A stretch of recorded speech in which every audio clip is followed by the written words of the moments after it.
Hi everyone, I'm Narmada. మనం last వీడియోలో 10th class బయాలజీలో ఉన్న సెకండ్ చాప్టర్ అయిన కంట్రోల్ అండ్ కోఆర్డినేషన్లో నర్వస్ సిస్టమ్ గురించి అలాగే హ్యూమన్ బ్రెయిన్ గురించి తెలుసుకున్నాం. ఈ వీడియోలో మనం కోఆర్డినేషన్ ఇన్ ప్లాంట్స్లో కోఆర్డినేషన్ అనేది ఎలా జరుగుతుంది. ఇప్పటి వరకు మనం యానిమల్స్లో కోఆర్డినేషన్ ప్రాసెస్ అనేది ఎలా జరిగింది ఏంటనేది చూసాం. ఇప్పుడు మనం కోఆర్డినేషన్ ఇన్ ప్లాంట్స్లో కోఆర్డినేషన్ ప్రాసెస్ అనేది ఎలా జరుగుతుంది అని చూద్దాం. ఇక్కడ మనం చూసినట్లయితే ప్లాంట్స్ కూడా మనకి ఎన్విరాన్మెంట్ నుంచి వచ్చే స్టిములైకి రెస్పాండ్ అవ్వడం అనేది జరుగుతుందన్నమాట. Plants respond to stimuli. Plants అనేవి స్టిములైకి రెస్పాండ్ అవుతున్నాయా అంటున్నారు. రెస్పాండ్ అవుతాయా లేదా? ఎస్, రెస్పాండ్ అవుతాయి. ఎలా అని మనం చూసినట్లయితే ప్లాంట్స్ అనేవి సన్లైట్కి రెస్పాండ్ అవుతాయి, అలాగే వాటర్కి రెస్పాండ్ అవుతాయి, సాయిల్కి, నెక్స్ట్ టచ్కి, నెక్స్ట్ కెమికల్స్కి, వీటన్నిటికీ కూడా ప్లాంట్స్ అనేవి రెస్పాండ్ అవుతాయి అన్నమాట. ఇవన్నీ కూడా మనకి ప్లాంట్స్కి ఎన్విరాన్మెంట్ నుంచి వచ్చే స్టిములైస్ అనమాట. ఈ స్టిములైస్కి ప్లాంట్స్ అనేవి రెస్పాండ్ అవ్వడం అనేది జరుగుతుంది అనమాట. Plants show response in the form of movements. ఇక్కడ చూసినట్లయితే మనకి స్టెమ్ బెండింగ్ టువార్డ్స్ సన్లైట్. మనకి ప్లాంట్స్ యొక్క స్టెమ్స్ అనేవి సన్లైట్ వైపు బెండ్ అవ్వడం, అలాగే roots moving towards soil or వాటర్లో కానీ నెక్స్ట్ సాయిల్లో కానీ మనకి రూట్స్ అనేవి అంటే వాటర్లో మూవ్ అవ్వడం, అలాగే సాయిల్లోంచి మనకి బయటికి అవి ఎలాగ మూవ్ అవి వస్తున్నాయి అనే దానికోసం మనకి ఇక్కడ చూడొచ్చు. Next tendrils coiling around support. Tendrils అంటే మనం ఏదైనా ఒక తీగ లాంటిది మనం చూసినట్లయితే అది మనం దేనికైనా ఏదైనా ఆబ్జెక్ట్కి మనం దాన్ని సపోర్ట్ చేస్తే అది అటు టెండిల్స్ అంటే కాయిలింగ్ అంటే ఒక స్ప్రింగ్ వలె తిరిగి అటు అవి సపోర్ట్ తీసుకుని అటు గ్రో అవ్వడం మనం చూస్తాం అనమాట. అలా next leaves closing to touch. మనం లీవ్స్ని టచ్ చేస్తే అవి క్లోజ్ అవ్వడం. ఇలాంటి మూమెంట్స్ అన్నీ కూడా మనకి ఎన్విరాన్మెంట్ నుంచి వచ్చే ఈ మూమెంట్స్కి ప్లాంట్స్ అనేవి ఏమవుతున్నాయి, రెస్పాండ్ అవ్వడం అనేది జరుగుతుంది. ఇవన్నీ ఎలా జరుగుతున్నాయి?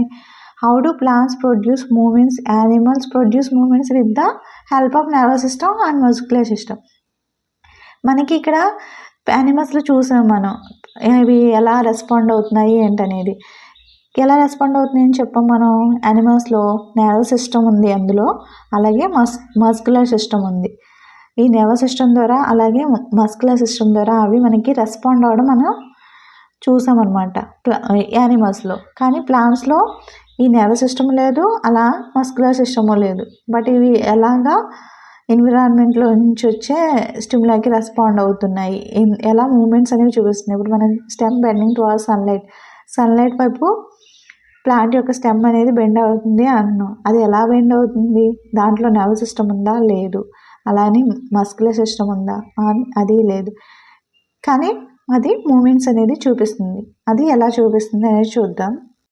But plants do not nervous system or muscular system like in animals to produce movements. ఈ నర్వస్ సిస్టమ్ కానీ మస్క్యులర్ సిస్టమ్ కానీ మనకి ప్లాంట్స్లో లేవన్నమాట. యానిమల్స్లో ఉన్నాయి, అక్కడ అవి అందుకే రెస్పాన్స్ చూపించాయి, కానీ ప్లాంట్స్లో లేవు. కానీ ప్లాంట్స్లో కూడా రెస్పాన్స్ చూపిస్తున్నాయి. ఎలా చూపిస్తున్నాయి? The movements in plants are caused by growth. The movements in plants are caused by growth. Next changing the shape of the cell. ఇక్కడ మనకి ప్లాంట్స్లో మూమెంట్స్ అనేవి ఎలా జరుగుతాయి అంటే వాటి యొక్క గ్రోత్ ద్వారా జరుగుతున్నాయి. Next changing the shape of the cell. వాటిలో ఉండే సెల్స్ అనేవి వాటి యొక్క షేప్ అనేది చేంజ్ చేసుకునేటప్పుడు కూడా మనకి ఈ మూమెంట్స్ అనేవి జరగడం మనం చూస్తామన్నమాట. Which movements in plants are caused due to growth.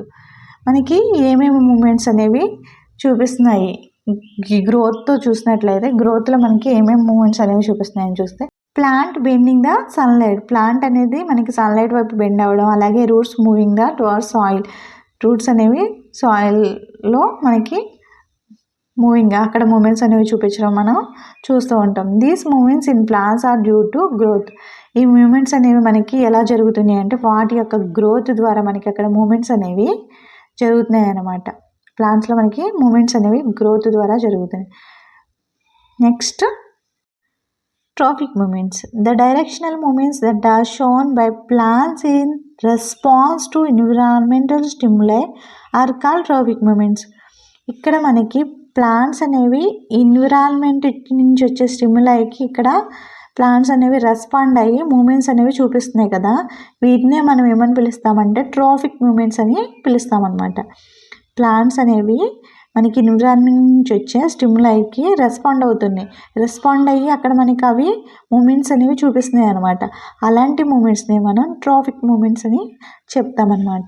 ఇక్కడ మనకి ఫస్ట్ చూసినట్లయితే movements of plants towards sunlight is called phototropism. Phototropism అంటే ఏంటి అంటే movements of plants towards sunlight.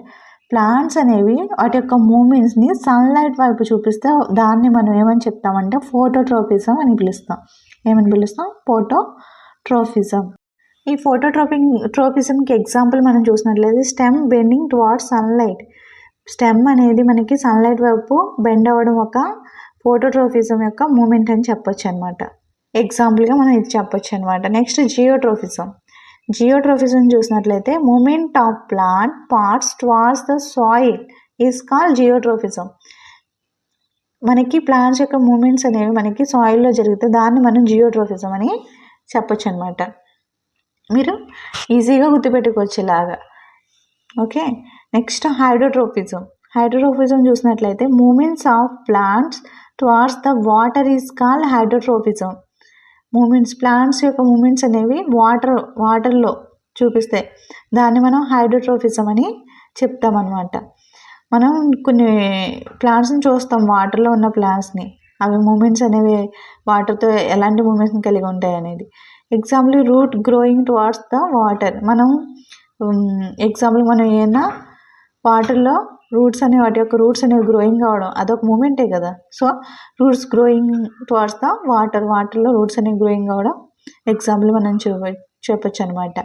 ఇక్కడ ప్లాంట్స్ యొక్క మూమెంట్స్ అనేవి వాటర్ వైపు చూపిస్తుంది, దాన్ని మనం హైడ్రోట్రోపిజం అని చెప్తామన్నమాట. Next thigmotropism. Movements of plants parts in the direction of an object that it touches is called thigmotropism. ఇక్కడ thigmotropism tendrils coil around a support.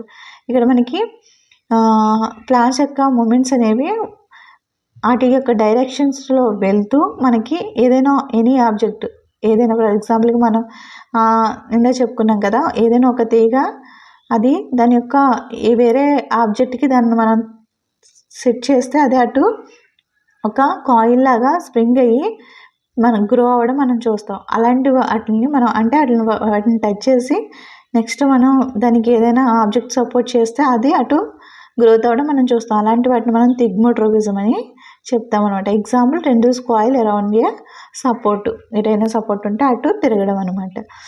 Next chemotropism. Movements of plants parts towards a chemical stimulus is called కీమోట్రోపిజం.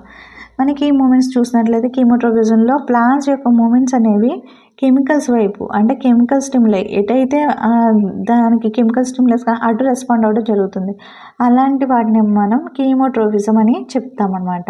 ఎగ్జాంపుల్కి pollen tube growing towards the ovule. మనకి pollen tube అనేది మనకి plants యొక్క రీప్రొడక్షన్లో వస్తుంది. ఇక్కడ pollen tube అనేది మనకి ఎటు గ్రో అవుతుంది అంటున్నారు? టువార్డ్స్ ద ఓవ్యూల్ వైపు గ్రో అవడం అనేది జరుగుతుంది. ఎందుకు అక్కడ అలా జరుగుతుందంటే దాంట్లో ఉండే కెమికల్ స్టిమ్యులస్ వల్ల అది ఓవ్యూల్ వైపు గ్రో అవడం అనేది మనం చూస్తాం అనమాట. దీన్ని మనం కీమోట్రోపిజం అని చెప్తాం. కెమికల్ స్టిమ్యులైకి ప్లాంట్స్ అనేవి రెస్పాండ్ అవుతుందని కీమోట్రోపిజం అని చెప్తాం అనమాట. ఇక్కడ మనం ఫోటోట్రోపిజం చూసాం, అలాగే జియోట్రోపిజం చూసాం, హైడ్రోట్రోపిజం చూసాం, thigmotropism, chemotropism. Phototropism sunlight, geotropism soil, hydrotropism water, thigmotropism touch, chemotropism chemicals అనమాట. ఇంకా టచ్లో మనకి చూసినట్లయితే ఇంకొకటి ఏంటంటే touch me not plant, mimosa pudica అంటారు దాన్ని. ఆ ప్లాంట్ ఏంటంటే ఒక సెన్సిటివ్ ప్లాంట్ అనమాట. ఆ ప్లాంట్ మనం జస్ట్ దాన్ని టచ్ చేయగానే అది వెంటనే దాని యొక్క లీవ్స్ అనేవి ఏమవుతాయి, క్లోజ్ అవడం అనేది మనం చూస్తామన్నమాట. అది ఒక సెన్సిటివ్ ప్లాంట్ అని చెప్పొచ్చు. అది వెంటనే మనకి రెస్పాండ్ అనేది అవుతుంది. మనం దాన్ని టచ్ చేయగానే అది వెంటనే క్విక్ రెస్పాండ్ అనమాట. వెంటనే అది క్విక్లీ రెస్పాండ్ అవ్వడం అనేది మనం చూస్తాం. వెంటనే రెస్పాండ్ అయ్యి అక్కడ అది క్లోజ్ అవడం అనేది జరుగుతుంది. వీటిని మనం న్యాస్టిక్ మూమెంట్స్ అని కూడా చెప్పొచ్చు అనమాట. నెక్స్ట్ చూసినట్లయితే what causes the tropic movements in plants. ఈ ట్రోఫిక్ మూమెంట్స్ అన్నీ కూడా మనకి ప్లాంట్స్లో దేనివల్ల కలుగుతున్నాయి అని అంటున్నారు. దేనివల్ల అంటే స్పెషల్ కెమికల్ కాంపౌండ్స్ అనేవి ఉంటాయన్నమాట. ఈ స్పెషల్ కెమికల్ కాంపౌండ్స్ని మనం ఫైటో హార్మోన్స్ అని చెప్తాం. ఏమని చెప్తాం? Phyto hormones. ఈ ఫైటో హార్మోన్స్ని మనం ఏమంటున్నాం? స్పెషల్ కెమికల్ కాంపౌండ్స్ అని చెప్తున్నాం కదా. ఈ ఫైటో హార్మోన్స్ మనకి ఎన్ని ఉన్నాయంటే 5 మేజర్ ఫైటో హార్మోన్స్ అనేవి కనిపిస్తాయి అనమాట. ఏంటి 5 అంటే auxins, gibberellins, cytokinins, ethylene, abscisic acid. First మనం ఆక్సిన్స్ చూద్దాం. ఆక్సిన్స్ చూసినట్లయితే auxins stimulate the cells to grow longer. Auxins ఏం చేస్తాయంటే సెల్స్ యొక్క గ్రోయింగ్ అంటే సెల్స్లో అవి లాంగ్గా గ్రో అవ్వడానికి యూజ్ అవుతాయి అనమాట. Next they are responsible for the trophic movements in plants. ఇంకా ప్లాంట్స్లో ఇక్కడ మనం ఇప్పటి వరకు చెప్పుకున్న ట్రోఫిక్ మూమెంట్స్ అన్నీ ఉన్నాయి కదా, వాటికి రెస్పాన్సిబుల్ ఏంటి అంటే మనకి ఇక్కడ ఆక్సిన్స్ అని చెప్పొచ్చు అనమాట. Next they are mostly concentrated young shoot and root tips. ఇవి ఇంకా ఎక్కడ ఎక్కువ కనిపిస్తుంది ఈ ఆక్సిన్స్ అనేది ఎక్కడ ఎక్కువ ఉంటుందంటే యంగ్ షూట్లోనే అలాగే రూట్ టిప్స్లోనే మనకి కనిపిస్తుంది అనమాట. నెక్స్ట్ గిబ్బెరెలిన్స్ చూసినట్లయితే they also help in the stem and root elongation in ప్లాంట్స్లో స్టెమ్ కానీ రూట్ కానీ ఎలాంగేట్కి ఎక్కువ గిబ్బెరెలిన్స్ అనేవి యూజ్ అవుతాయి. అంటే అవి ఎక్కువగా లెంత్గా గ్రో అవ్వడానికి గిబ్బెరెలిన్స్ అనేవి యూజ్ అవుతాయి అన్నమాట. నెక్స్ట్ సైటోకైనిన్స్ చూసినట్లయితే దే ప్రమోట్ సెల్ డివిజన్. ఇవి ఏం చేస్తాయి? సైటోకైనిన్స్ యొక్క ఇంకా మెయిన్ పని ఏంటంటే వీటికి సెల్ డివిజన్, ఎక్కువ సెల్ డివిజన్లోనే ఉంటాయన్నమాట. సైటో మీన్స్ సెల్, అందులోనే ఉంది మనకి సెల్ డివిజన్. సైటోకైనిన్స్, సైటో అంటే ఏంటి? ఇక్కడ మనకి సెల్ అని అర్థం, అలాగే కైనిన్స్ అంటే డివిజన్ అని అర్థం. అంటే ఇవి ఏం చేస్తాయి? ఇంకా సైటోకైనిన్స్ యొక్క పని ఏంటంటే సెల్ డివిజన్, దాని యొక్క వర్క్ సెల్ డివిజన్ అనమాట. They are concentrated in the fruits and seeds. ఇవి ఎక్కువగా దేని మీద కాన్సన్ట్రేట్ చేస్తాయంటే ఫ్రూట్స్ అండ్ సీడ్స్. అంటే ఫ్రూట్ అయినా సీడ్ అయినా మనకి అది డెవలప్ అవ్వాలి. ఫ్రూట్ అనేది చిన్నగా ఉన్నదే అలా గ్రో అవ్వి అది పండేదాకా రావాలంటే దాంట్లో మనకి డివిజన్స్ అనేవి జరగాలి. సీడ్స్ అయినా అంతే. సో వాటన్నిటికి కూడా ఈ సైటోకైనిన్స్ అనేవి యూజ్ అవుతాయి అన్నమాట hormones. They are rapid cell divisions take place. ఎక్కడైతే సెల్ డివిజన్ ఈ ఫ్రూట్స్లోని సీడ్స్లోని ఎక్కడైతే సెల్ డివిజన్ జరుగుతుందో అక్కడ ఈ సైటోకైనిన్ అనేది ఉంటుందన్నమాట. నెక్స్ట్ ఇథిలిన్ ఏం చేస్తుంది? This phyto hormone stimulates ripening of fruits. ఈ ఫైటో హార్మోన్ ఇథిలిన్ అనే ఫైటో హార్మోన్ ఏం చేస్తుందంటే ఫ్రూట్స్ పండడానికి ఇథిలిన్ అనే హార్మోన్ అనేది యూస్ అవుతుంది అనమాట. ఫ్రూట్ అనేది పండడానికి ఇథిలిన్ అనే హార్మోన్ అనేది యూస్ అవుతుంది అనమాట. Next abscisic acid. This hormone acts as a growth inhibitor. This helps in the wilting of leaves. ఇంకా ఈ ఆబ్సిసిక్ యాసిడ్ ఏం చేస్తుందంటే ఇది గ్రోత్ ఇన్హిబిటర్. అంటే ఈ ఆబ్సిసిక్ యాసిడ్ అనే హార్మోన్ అనేది గ్రోత్ అవ్వకుండా ఆపుతుంది అనమాట. అంటే గ్రోతింగ్ అనేది ఉండకుండా ఆపే హార్మోన్ అనమాట. గ్రోత్ ఇన్హిబిటర్ అంటే అక్కడ అది ఈ హార్మోన్ దేన్ని కంట్రోల్ చేస్తుంది? గ్రోతింగ్ని కంట్రోల్ చేస్తుంది, ఆపేస్తుంది గ్రోతింగ్ని. This help in the wilting of leaves. ఇంకా ఏం చేస్తుందంటే పండిన ఆకులు రాలడానికి వాటికి ఈ ఆబ్సిసిక్ యాసిడ్ అనేది యూజ్ అవుతుంది అనమాట. ఈ ఆబ్సిసిక్ యాసిడ్ అనే హార్మోన్. ఇవన్నీ ఏంటి మనం చెప్పుకున్న ఆక్సిన్స్ అలాగే గిబ్బెరెలిన్స్, సైటోకైనిన్స్, ఇథిలిన్, ఆబ్సిసిక్ యాసిడ్ అనేవి మనకి హార్మోన్స్ అన్నమాట. ఈ ఆక్సిన్ అనే హార్మోన్ మనకి ఎక్కడ ఎక్కువ కనిపిస్తుంది అంటే యంగ్ షూట్లోనే అలాగే రూట్ టిప్స్లో కనిపిస్తుందని చెప్తున్నాం. గిబ్బెరెలిన్ అనేది మనకి సెల్స్ యొక్క స్టెమ్స్లోనే అలాగే రూట్స్లోని సెల్స్ ఎలాంగేషన్కి యూజ్ అవుతుందని చెప్తున్నాం. అలాగే సైటోకైనిన్ అనేది సెల్ డివిజన్కి యూజ్ అవుతుందని చెప్పాం. అలాగే ఇథిలిన్ అనేది ఫ్రూట్స్ పండడానికి యూజ్ అవుతుందని చెప్పాం. అలాగే ఆబ్సిసిక్ యాసిడ్ అనేది మనకి దేనికి యూజ్ అవుతుంది? ఇక్కడ గ్రోతింగ్ని కంట్రోల్ చేయడానికి అనేది యూజ్ అవుతుంది అనమాట. ఇవన్నీ ప్లాంట్స్లో ఫైటో హార్మోన్స్ చాలా ఇంపార్టెంట్. అలాగే మనం ఇప్పుడు చెప్పుకున్న ట్రాఫిక్ మూమెంట్స్, ఆ ట్రాఫిక్ మూమెంట్స్ కూడా చాలా ఇంపార్టెంట్. మన సింగిల్గా మనం 1 మార్క్ అడిగే అవకాశం, అలాగే 4 మార్క్స్ అనేది అడగవచ్చు.